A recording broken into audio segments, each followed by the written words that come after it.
അസ്സലാമു അലൈക്കും വറഹ്മത്തുള്ളാഹി വബറകാതുഹു. എല്ലാ കൂട്ടുകാർക്കും പുതിയൊരു വീഡിയോയിലേക്ക് സ്വാഗതം. ഇന്നത്തെ വീഡിയോ എന്താണെന്ന് വെച്ചാൽ നമുക്കിത് ചെയ്യാൻ വളരെ എളുപ്പമാണ്.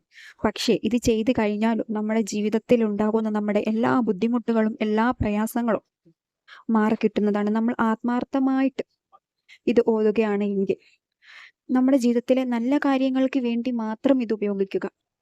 അല്ലാതെ മറ്റുള്ളവർക്ക് ദോഷം വരുന്ന രീതിയിൽ അവർ നശിച്ചു പോകാൻ വേണ്ടിയിട്ട് നമ്മൾ ഇത് ഓതാൻ പാടില്ല.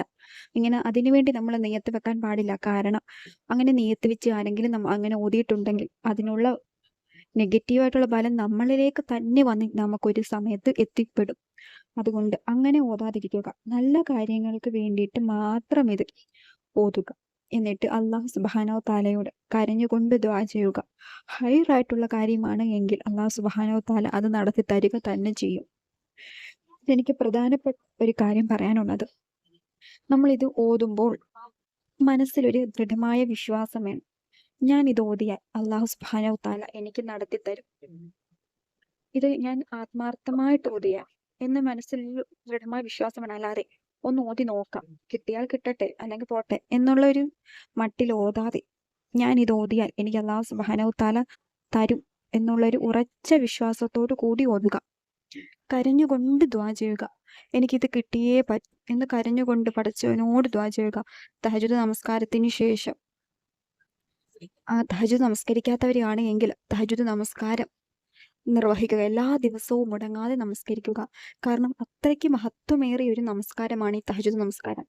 എല്ലാവരും ഉറങ്ങുന്ന സമയത്ത് നമ്മൾ അള്ളാഹുവിലേക്ക് അടുക്കുകയാണ്. അന്നേരം അള്ളാഹു നമ്മളെ കൈവിടുകയില്ല. കാരണം എല്ലാവരും ഉറങ്ങുന്ന സമയത്താണ് നമ്മൾ ആ സമയത്തും പടച്ചവനിലേക്ക് മടങ്ങുകയാണ്. ഇൻഷാ അല്ലാഹ് നമ്മുടെ കാര്യം അള്ളാഹു സുബ്ഹാനഹു തആല ഒരിക്കലും കൈവിടുകയില്ല. ഇപ്പം നിങ്ങൾ ചെയ്യേണ്ടത് എന്താണെന്ന് വെച്ചാൽ, ഇശാ മഗ്‌രിബിന്റെ ഇടയിൽ ഏത് സമയത്താണോ നിങ്ങൾക്ക് ഉത്തമം ആ ഒരു സമയം തിരഞ്ഞെടുക്കുക. ഇശാ മഗ്‌രിബിന്റെ ഏതെങ്കിലും ഒരു സമയത്ത് CM മടവൂർ വലിയുല്ലാഹി തങ്ങൾക്ക് വേണ്ടി യാസീൻ ഓതുക.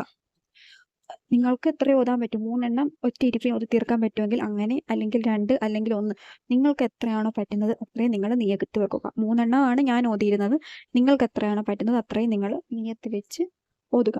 ഇൻഷാ അല്ലാഹ് ഹൈറായിട്ടുള്ള കാര്യമാണ് എങ്കിൽ അത് അള്ളാഹു സുബ്ഹാനഹു തആല നടത്തി തന്നിരിക്കും. ഇന്ന് ഈ മഹാന്റെ പേരിൽ നിങ്ങൾ നിയത്ത് വെച്ച് ഒന്ന് ഓതി നോക്കിക്കോ. CM മടവൂർ വലിയ തങ്ങൾ പാപ്പാടെ പേരിൽ ഒരൊറ്റ യാസീന് ആത്മാർത്ഥമായിട്ട് നിങ്ങൾ ഓതിയാൽ മതി. അക്ഷരത്തെറ്റുകളില്ലാതെ ആത്മാർത്ഥമായിട്ട് നിയത്ത് വെച്ചിട്ട് നിങ്ങൾ ഒന്ന് ഓതി നോക്കിക്കോ. ഇൻഷാ അല്ലാഹ് ഉറപ്പായിട്ടും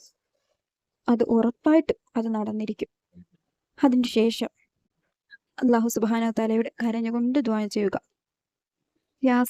ഈ ഒരു യാസീൻ ഓതിയതിനു ശേഷം 11 ഫാത്തിഹ നബി സല്ലല്ലാഹു അലൈഹി വസല്ലമ തങ്ങൾക്ക് വേണ്ടിയിട്ട് 11 ഫാത്തിഹ നിയത്ത് വെച്ച് ഓതുക.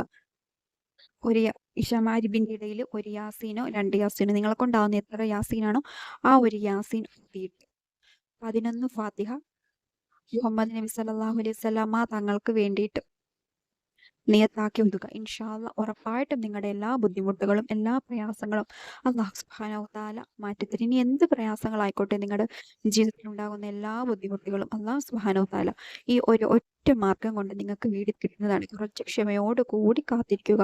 ഇൻഷാ അല്ലാഹ് എല്ലാവരുടെയും ജീവിതത്തിൽ ഹൈറും ബർക്കത്തും ഉണ്ടാകട്ടെ. ആമീൻ യാ റബ്ബൽ ആലമീൻ.